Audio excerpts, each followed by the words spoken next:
Protesters in France are turning up the heat on their government and demanding change. But here in the United States, the streets seem to be empty, despite the fact that the latest Gallup poll shows that 59% of Americans believe the federal government has too much power, up 8 percentage points from just 1 year ago. So why hasn't that frustration turned into action? And is it the government that has too much power, or the ultra-wealthy corporations that pull the strings behind the scenes? Joining me to help discuss this is radio host Alex Jones. So, Alex, in France, people's anger with the government is translating to mass riots in the streets. Obviously, that's not happening here in the United States, and yet we know that people are clearly feeling threatened by the government. Why the complacency? Well, the continent of Western Europe, England, Australia, they're all run by the very same mega banking cartels that Dr. Carol Quigley at Georgetown, Bill Clinton's mentor, called the Anglo-American establishment. They'll use fascism, communism, socialism, anything to collectivize wealth and then transfer it to themselves. And Europe is about a year to a year and a half ahead of us in austerity measures. But as the pension funds are taxed, as part of the pension funds are seized, as the Social Security cost of living increase is cut, as all of this happens, we are seeing more and more people demonstrate and protest. It's just that our media isn't really covering it, and I think you will see more of the things that you're seeing in France. But you're right to say that a lot of Americans tend to think, you know, as the government being the big problem, and certainly it is. Some polls, not just Gallup, but some are over 80%. Congress has, what, an 11% approval rating right now. So that Gallup is really a whitewash that only 50-something% see the federal government as a threat. The federal government is the consortium of tyranny through which the Fortune 100 that control the government are looting and robbing our nation, similar to Russia's oligarchs, 15 years ago. Or so. So we're just going through this same process of corporate corruption running rampant.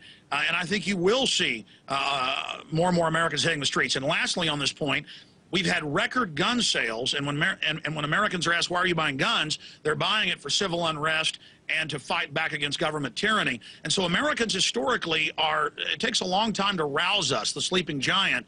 As a Japanese admiral said, I fear that we've roused a sleeping giant. But once the American people start rolling, it's going to be very, very serious. And I'm trying to avert armed conflict in this country. Even Time magazine has the headline, "Will Federal Reserve Cause Civil War?" Yeah, and so in addition to kind of the gun sales going up and the protests, you're also seeing political movements like the Tea Party that is clearly against big government. But, I mean, you kind of touched on this already, but are Americans missing the bigger picture possibly?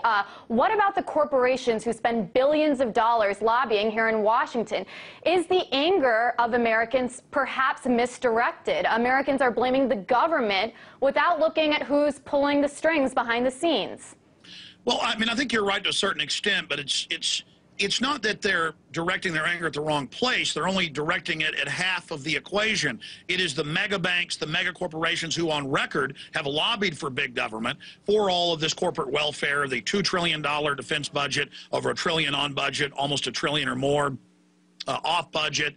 I mean, that's the real welfare. And now here's the big issue.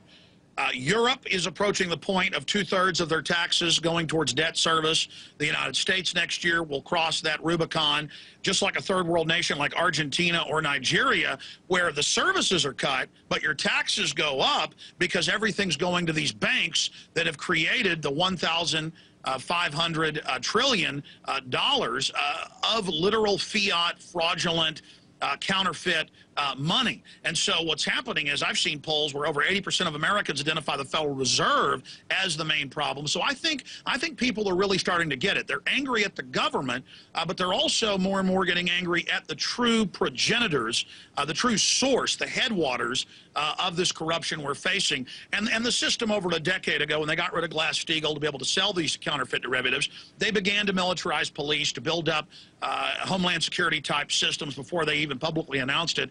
in 2002, and they're now admitting on our news, oh, the Army's going to suppress riots in America. Aren't we lucky they're there? The problem is the Army and the police, just like they are in Greece and other nations, are beginning to join the people. So we're coming up to something very similar to what happened in the early 1990s in Russia, I believe, and it can go either way, but the sleeping giant that is America is awakening, and it is angry.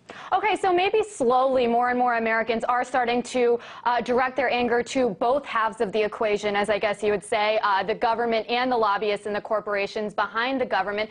But there also seems to be a lot of Americans who are in the dark about this. They don't seem to know about the influence of these corporations in American politics. Why don't you really see this being talked about at all on the mainstream news?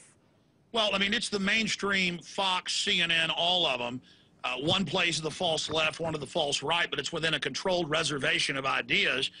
They're there basically distracting and diverting people with petty issues, but more and more that's not working. But it only takes a highly focused minority to really cause change, and we have a much bigger minority than we did at the kickoff of our first revolution in 1776. And Alex, before I let you go, I have to ask you what you make of the latest reports on billionaire Charles Koch's network of ultra-rich elites, media moguls, oil tycoons, Wall Street CEOs, who are basically setting the political agenda for their benefit. Is this evidence of the type of corporate control we've been talking about? Absolutely. They're so hubris-filled that now they basically have Bilderberg Group meetings in public at places like Davos.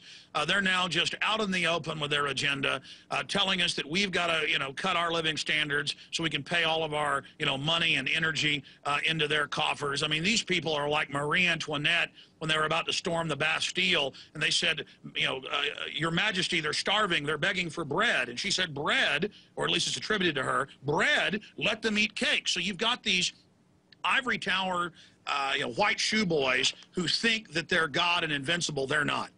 Yeah, it's pretty unbelievable stuff. Always a pleasure to talk to you. Alex Jones, radio host of The Alex Jones Show.